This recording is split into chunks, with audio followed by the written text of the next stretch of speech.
বিসমিল্লাহির রহমানির রহিম। আহমদ বানী একাডেমি স্কুল অ্যান্ড কলেজ থেকে দ্বাদশ শ্রেণীর অর্থনীতি বিষয়ের ছাত্রীদের স্বাগত জানাই। আশা করি তোমরা ভালো আছো। আজকে অর্থনীতি ক্লাসে তোমাদের যে বিষয়টা পড়াবো সেই বিষয়টা হলো অর্থনীতি দ্বিতীয় পত্রের বাংলাদেশের কৃষি। গত ক্লাসে আমি বাংলাদেশের কৃষি যুগ এবং অর্থনৈতিক যুগ নিয়ে আলোচনা করতেছিলাম।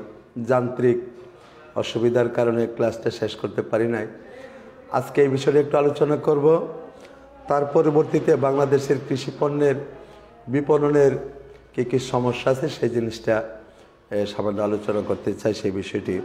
তো কৃষি যুগটা কি সেটা গত ক্লাসে আমি সামান্য আলোচনা করেছি যে একটি ফার্ম যে পরিমাণ জমি নিয়ে কৃষিকার্য পরিচালনা করে তাকে অর্থনৈতিক কৃষিজুত বলা হয়। একটি ফার্মের অধীনে কৃষি জমি থাকে, যে জমিগুলিকে যেই জমিগুলিতে কৃষিকার্য পরিচালনা করা হয় তাকে কৃষিকার্য বলা হয়। এই যে কৃষিজুত বলা হয়, এই কৃষিজুতের অধীনে যে জমিগুলি থাকে সেই জমিগুলি একই স্থানে অবস্থিত হইতে পারে অথবা বিভিন্ন স্থানে অবস্থিত হইতে পারে।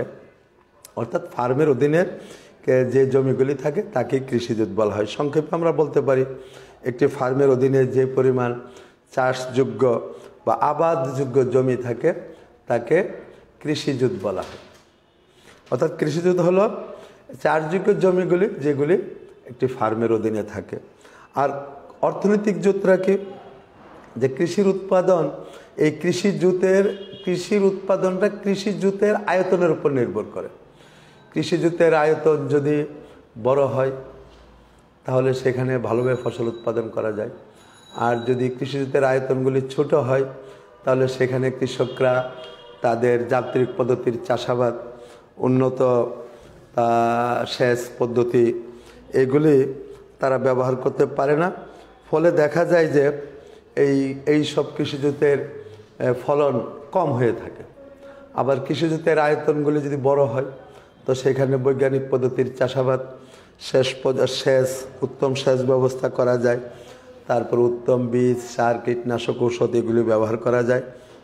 দেখা যায় যে সেসব কৃষিজুতের মধ্যে কৃষকদের যে উৎপাদন বা কৃষির যে উৎপাদনের ফলন সেটা বেশি হয়ে থাকে। সুতরাং কৃষি খামারের আয়তনটা, কৃষিজুতের যে আয়তন বা খামারের যে আয়তন সেটা যদি এরকম পরিমিত পরিমাণ হয়, যেখানে কৃষকরা শ্রম এবং তার মূলধন যথাযথভাবে পূর্ণমাত্রায় ব্যবহার করতে পারে এবং কৃষির ফলন বাড়াইতে পারে, কৃষিকে লাভজনক করতে পারে, এই রকম একটা খামারকে অর্থনৈতিক জুত বলা হয়। অর্থাৎ যে খামারের উৎপাদনটা হবে লাভজনক, যে খামারের উৎপাদনটা হবে লাভজনক এবং পরিমিত। অর্থনীতিবিদ ডক্টর ম্যান বলেন, অর্থনৈতিক জুত বলতে তাকে বোঝায় যা স্বাভাবিক আয়তনের কৃষি পরিবারকে এক সন্তোষজনক ন্যূনতম মানের ভরণ পোষণ দানে সক্ষম হয়। অর্থাৎ একটা অর্থনৈতিক জুত বলতে তাকে বোঝাবে যা একটা স্বাভাবিক পরিবার, একটা সাধারণ পরিবারের ভরণ পোষণের জন্য যথেষ্ট ন্যূনতম ভরণ পোষণ দিতে পারে যেই জুত, সেটাকে অর্থনৈতিক জুত বলা হয়। অর্থাৎ অর্থনৈতিক জুতের সাথে পরিবার সম্পৃক্ত, অর্থাৎ একটা পরিবার স্বাচ্ছন্দ্যভাবে চলতে ন্যূনতম ভরণ পোষণের ব্যবস্থা করতে পারে যেই জমিগুলি, তাকে অর্থনৈতিক জুত বলা হয়। অর্থাৎ অর্থনৈতিক জুতের আয়তন সর্বত্র কিন্তু তাহলে সমান হবে না। অর্থনৈতিক জুতের আয়তন কোনো ক্ষেত্রে বড় হইতে পারে, কারণ যেই পরিবারের ভরণ পোষণের জন্য বেশি ফসলের দরকার হবে বা যেই জমিতে বেশি ফসল উৎপাদন হবে সেই জমির কম জমিতেই বেশি ফসল উৎপাদন করা যাবে এবং পরিবারের ভরণ পোষণ স্বাচ্ছন্দ্যভাবে বা ন্যূনতমভাবে ভরণ পোষণ করানো যাবে। আর যে জমিতে বা যেই জুতের মধ্যে ফসল কম উৎপাদন হবে সেই জমিতে বেশি পরিমাণ জমির মাধ্যমে একটা পরিবারের ভরণ পোষণ করতে হবে। অর্থাৎ জিনিসটা পরিষ্কার হইতে হবে যে অর্থনৈতিক জুতরা নির্ভর করবে যে একটা পরিবারের ভরণ পোষণের জন্য ওই জুতরা যথেষ্ট হইতে হবে। একটা স্বাভাবিক আকারের যে পরিবার, একেবারে বড়ও না আবার একেবারে ছোটও না, স্বাভাবিক আকারের একটা পরিবার ভরণ পোষণের জন্য, ন্যূনতম ভরণ পোষণের জন্য যে পরিমাণ যে পরিমিত একটা জুত থাকে তাকে বলা হয় অর্থনৈতিক জুত। তাহলে অর্থনৈতিক জুতের আয়তনটা দেখা যায় যে এক এক সময় এক এক রকম হইতে পারে।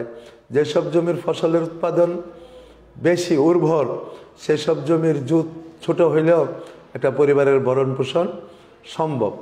আর যদি যেসব জমি কম উর্বর, ফসল উৎপাদন কম হয়, তাহলে বেশি পরিমাণ জমি নিয়ে অর্থনৈতিক জোট গঠন করতে হবে, কৃষি জোট গঠন করতে হয়। তাহলে দেখা যায় যে অর্থনৈতিক জোটের আকার বিভিন্ন কারণে বিভিন্ন রকম হয়ে থাকে। এটা কিসের উপর নির্ভর করে? যে জমির প্রকৃতির উপর নির্ভর করে। জমির প্রকৃতিটা কীরকম হবে? জমির প্রকৃতি যদি উর্বর হয়, ফসল বেশি উৎপাদন হয়, তাহলে তো অর্থনৈতিক জোট ছোট হইলেও চলবে, অর্থাৎ জমির পরিমাণ কম হইলেও চলবে। আর যদি উর্বর জমি কম উর্বর হয়, তাহলে সেই জমি বেশি পরিমাণ জমি নিয়ে অর্থনৈতিক জোট গঠিত হবে। জলবায়ুর উপরও অর্থনৈতিক জোট নির্ভর করে।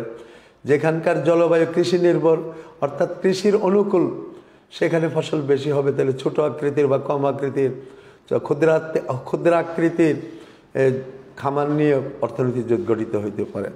আর যদি যেখানে জলবায়ু কৃষির অনুকূল নয়, সেখানে বৃহৎ আকৃতির জমি নিয়ে বা খামার নিয়ে একটা অর্থনৈতিক জোট গঠিত হইতে পারে।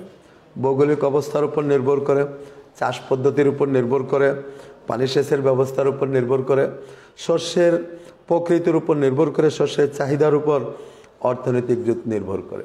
অর্থাৎ অর্থনৈতিক জোটের আকার আকৃতি কীরকম হবে, পরিমাণ কীরকম হবে, সেটা বিভিন্ন অবস্থার উপর নির্ভর করে। সেগুলি কি কি? জমির প্রকৃতি, জলবায়ু, প্রাকৃতিক এবং ভৌগোলিক অবস্থা। আমরা তো বুঝি যে প্রাকৃতিক এবং ভৌগোলিক অবস্থা যদি কৃষির অনুকূলে থাকে, তাহলে কম পরিমাণ জমিতে বেশি ফসল উৎপাদন করা যাবে। তাহলে কম জুত, অর্থাৎ ক্ষুদ্রাতিকির জুত নিয়েই একটা পরিবারের ভরণ পোষণ করা সম্ভব হবে। তাছাড়া চাষ পদ্ধতি, যদি বৈজ্ঞানিক পদ্ধতির চাষ পদ্ধতি চালু করা যায়, চালু বিদ্যমান থাকে কোনো এলাকার মধ্যে বা কোনো ফার্মের মধ্যে, তাহলে সেখানে অল্প পরিমাণ জমি নিয়েই একটা পরিবারের ভরণ পোষণ করা সম্ভব হবে। ফলে দেখা যাবে কৃষি জোটের আয়তন ছোট হবে। এভাবে দেখা যায় পানি সেচের ব্যবস্থা থাকলে শস্যের প্রকৃতি, শস্যের চাহিদার উপর অর্থনৈতিক জোট নির্ভর করে।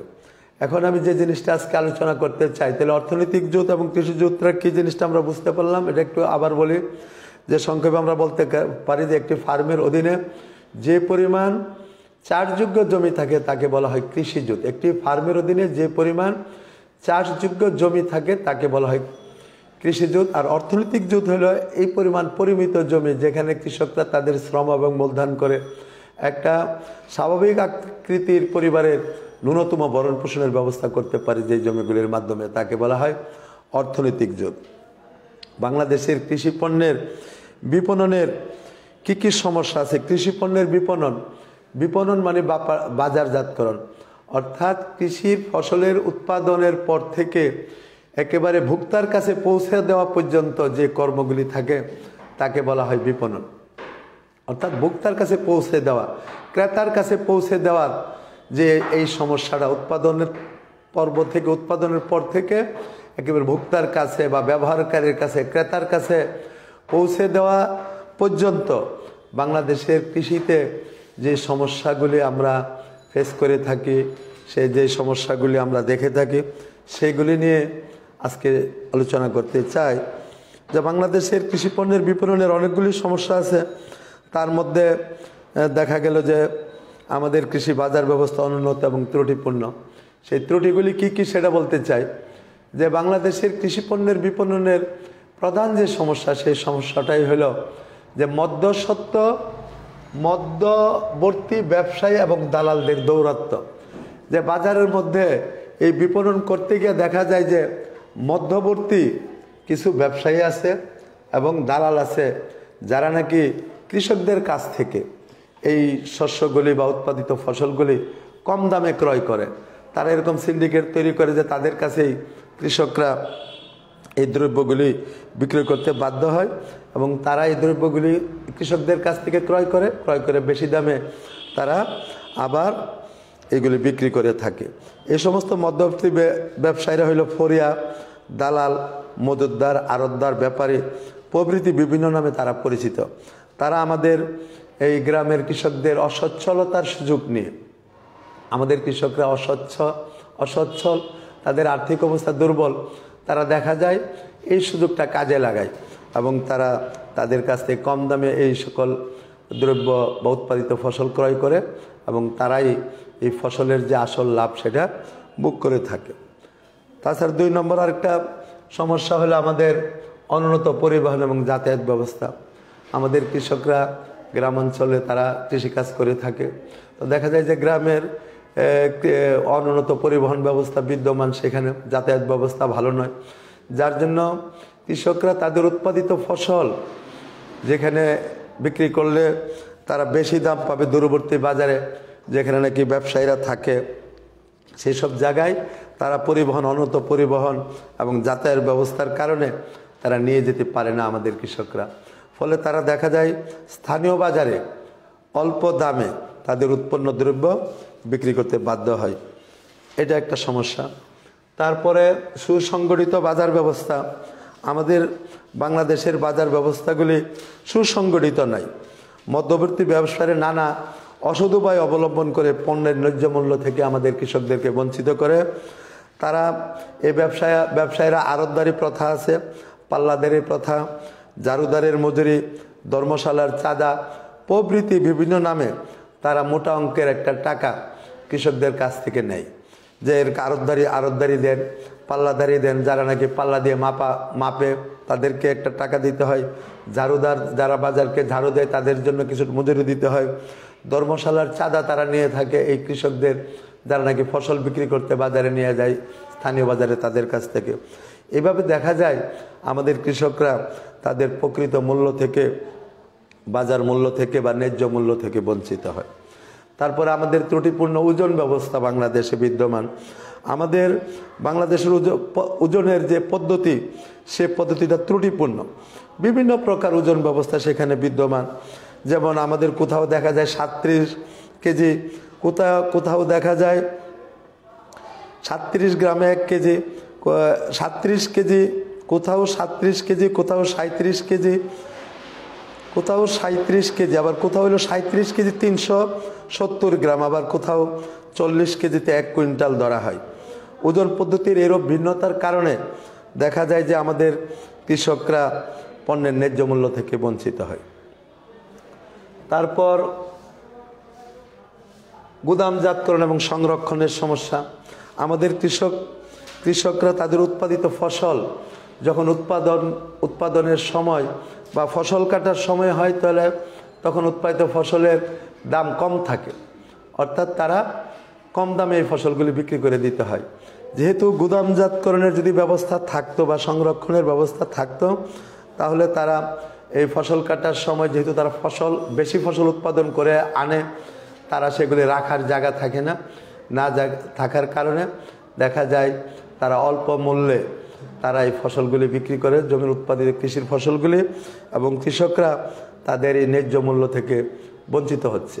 যদি গুদামের ব্যবস্থা থাকতো বা সংরক্ষণের ব্যবস্থা থাকতো, তাহলে আমাদের এই কৃষকরা কৃষির যখন এরকম মৌসুম থাকে, যখন ফসল কাটার মৌসুম থাকে, তখন বিক্রি না করে পরবর্তীতে বিক্রি করতে পারত, তাহলে তারা তাদের ন্যায্য মূল্য লাভ করতে পারত। তারপরে নিম্নমানের পণ্য। আমাদের কৃষি পণ্যের মান অত্যন্ত নিম্নমান, কারণ আমাদের কৃষকরা উত্তম বীজ, সার, কীটনাশক ঔষধ ব্যবহার করতে পারে না। আর এগুলি যদি ব্যবহার করা না যায়, তাহলে দেখা যায় যে কৃষিতে যে ফসল উৎপাদন হয়, সেই ফসলটা হয় নিম্নমানের, অর্থাৎ সেই নিম্নমানের ফসল তারা কম দামে বিক্রি করতে বাধ্য হয়, যেহেতু ফসলের মানই নিম্ন। এখানে নিম্নমানের ফসল কৃষকদের ন্যায্য মূল্য থেকে বঞ্চিত করে। তারপর আমাদের কৃষকদের দারিদ্রতা।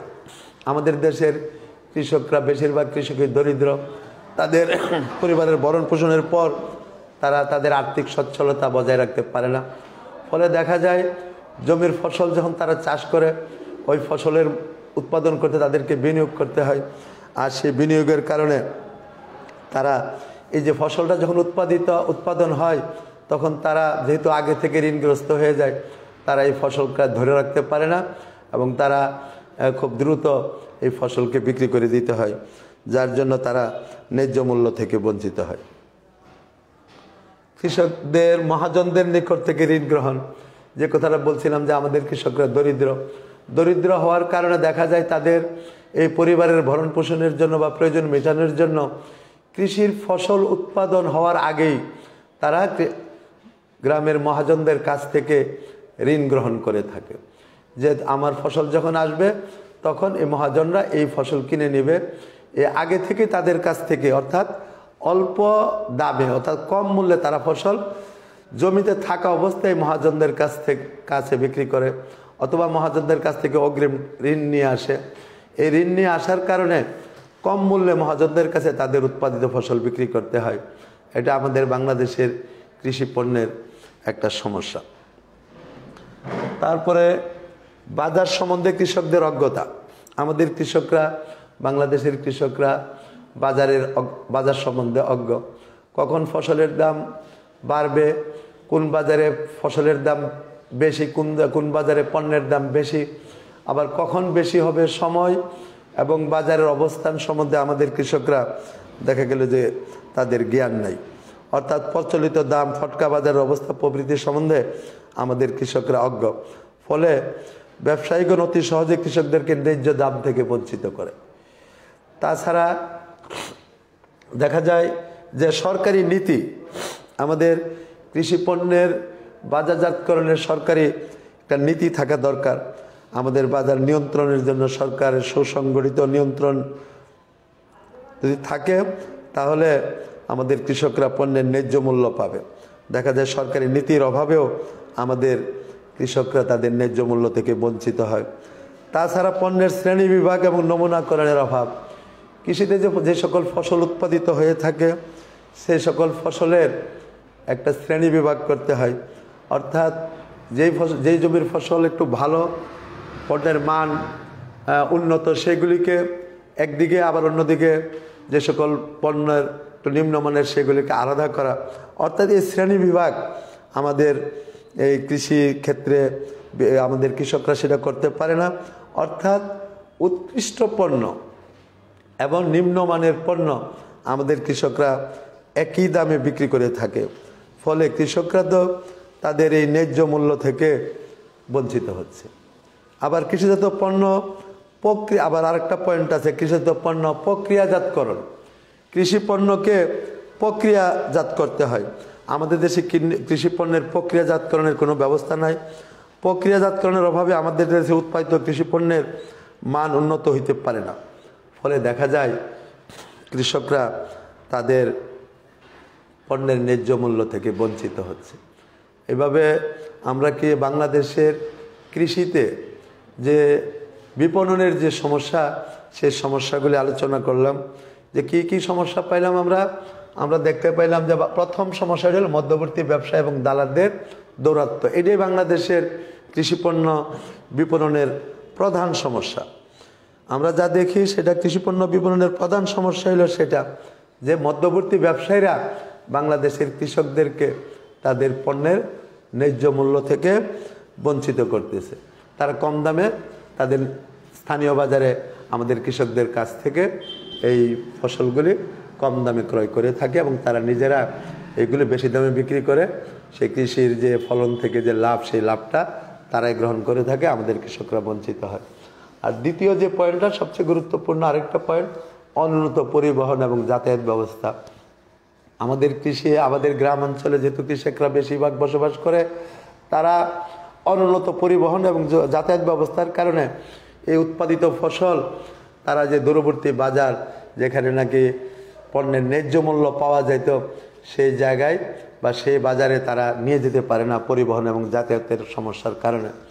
ফলে আমাদের কৃষকরা অল্প মূল্যে ওইসব ব্যবসায়ীদের কাছে তাদের এই ফসলগুলি বিক্রি করতে হয় এবং তারা তাদের পণ্যের ন্যায্য মূল্য থেকে বঞ্চিত হচ্ছে। তারপরে বলছি যে আমাদের সুসংগঠিত বাজারের অভাব আছে, ত্রুটিপূর্ণ ওজন ব্যবস্থা আছে, বিভিন্ন জায়গায় বিভিন্ন ওজন ব্যবস্থা প্রচলিত। ফলে কৃষকরা সেই ওজন পদ্ধতির সম্বন্ধেও তাদের জ্ঞান বেশি একটা নাই, ফলে তারা ন্যায্য মূল্য থেকে বঞ্চিত হচ্ছে। তারপরে তাদের কৃষকের যে সকল ফসল উৎপাদনের সময় ধরে রাখা, উৎপাদনের সময় দাম কম থাকে, ফসল কাটার মৌসুমে দাম কম থাকে, কিন্তু সেটাকে যদি গুদামজাতকরণ বা সংরক্ষণের ব্যবস্থা করতে পারত, তাহলে আমাদের কৃষকরা পণ্যের ন্যায্য মূল্য পাইত। সেটাও তাদের ব্যবস্থা না থাকার কারণে তারা ন্যায্য মূল্য থেকে বঞ্চিত হচ্ছে। তারপর নিম্নমানের পণ্য, কৃষকদের দারিদ্রতা, মহাজনদের নিকট থেকে ঋণ গ্রহণ, কৃষি বাজার সম্বন্ধে কৃষকদের অজ্ঞতা, এইসব কারণে আমাদের কৃষকরা দেখা যায় পণ্যের ন্যায্য মূল্য থেকে বঞ্চিত হচ্ছে। এবং বাংলাদেশের কৃষিতে এই কৃষি পণ্য বিপণনের এই প্রধান সমস্যা, এইগুলি আমাদের অর্থনীতিতে বিদ্যমান। এগুলির সমাধানের উপায় আমাদেরকে খুঁজে বের করতে হবে। বাংলাদেশের কৃষি পণ্যের বিপণনের সমস্যা কিভাবে সমাধান করা যায়, এইগুলি আমাদেরকে বের করতে হবে। এবং আগামী ক্লাসে আমরা কৃষি পণ্য বিপণনের যে সকল সমস্যা আছে এবং এগুলি কীভাবে সমাধান আমরা করতে পারি, আজকে সমস্যাগুলি আমরা আলোচনা করেছি। আগামী ক্লাসে ইনশাল্লাহ আমরা কৃষি পণ্য বিপণনের সমস্যাগুলি কিভাবে সমাধান করতে পারি সেই বিষয়গুলি নিয়ে আলোচনা করব। সবাইকে ধন্যবাদ জানিয়ে, আগামী ক্লাসের আমন্ত্রণ জানিয়ে আমি আমার ক্লাস আজকে এখানে শেষ করলাম। আল্লাহ হাফেজ।